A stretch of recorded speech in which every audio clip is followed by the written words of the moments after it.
జగన్ టైంలో ఒక తప్పు చేస్తే ఇప్పుడు మరొక తప్పు జరుగుతుందని స్వయంగా ఆంధ్రజ్యోతి రాసుకొచ్చినటువంటి వార్త ఇది. గాలి జనార్దన్ రెడ్డి ఇది లీజుకు తీసుకుంది ఓబులాపురం గనులు, ఖనిజాన్ని తవ్వింది మాత్రం కర్ణాటకలో. అక్కడ తవ్వుకు నాణ్యమైన ఖనిజాన్ని తరలించేందుకే ఓబులాపురం అనే ముసుగు ఏపీలో అచ్చంగా ఇలాగే జరిగింది. కాకపోతే అక్కడ ఇనప ఖనిజం, ఇక్కడ లాటరైట్. జగన్ ప్రభుత్వంలో ఉండగా అక్రమంగా తవ్వుకుని దాచిపెట్టుకున్న 1.5 టన్నుల లాటరైట్ని ఇప్పుడు గుట్టుగా తరలిస్తున్నారు. దానికి రాయల్టీ, సేవరేజీ, ఇతర ఫీజులు ఏవి ఉండవు. ఎందుకంటే దానికి ఏ అనుమతి లేదు కాబట్టి దాని విలువ 120 కోట్ల పైమాటే. ఇది ప్రభుత్వం మారింది కానీ పరిస్థితులు మాత్రం వైసీపీ అక్రమార్కులు తమకు అనుకూలంగా మార్చుకుంటున్నారు.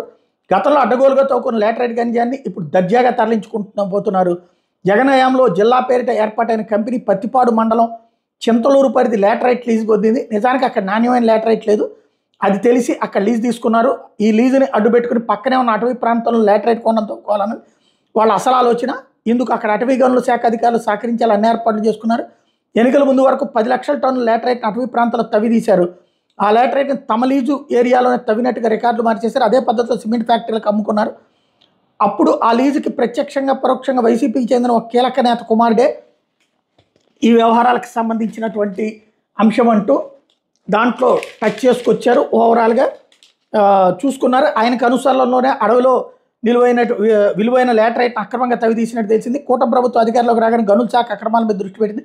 దాదాపు 4 రోజుల పాటు గనుల శాఖ డైరెక్టరేట్, ఏపీఎండీసీ ప్రధాన కార్యాలయాలు సీజ్ చేసింది. దీంతో ఆ లాటరైట్ తరలింపును వాయిదా వేసుకున్నారు. ఇటీవల కాలంలో ఖనిజాల తరలింపుకి ఇచ్చే పర్మిట్ల మీద సందిగ్ధం నెలకొంది. సేవరేజ్ కాంట్రాక్ట్ ఉన్న 7 ఉమ్మడి జిల్లాలు ఆన్లైన్ విధానం నడిచే 6 జిల్లాల్లోని మైనింగ్ పర్మిట్లు ఇవ్వడం లేదు. దీంతో పత్తిపాడులోని లాటరైట్ని తరలించకూడదు అనుకున్నారు. ఇందులో మదనపల్లి సబ్ కలెక్టర్ కార్యాలయంలో ఫైళ్లకు నిప్పెట్టిన వ్యవహారం తెర మీదకి వచ్చింది. ప్రభుత్వ దృష్టి దానిపైకి వెళ్ళింది. వివిధ అంశాలపై శ్వేతపత్రాలు విడుదల, అసెంబ్లీ సమావేశాల మీద ప్రభుత్వం దృష్టి సారింది. దీన్ని అడ్డుపెట్టుకుని ఎత్తుకుపోతున్నారు ఈ లాటరైట్ అన్నటువంటి వార్తని హైలైట్ చేసింది.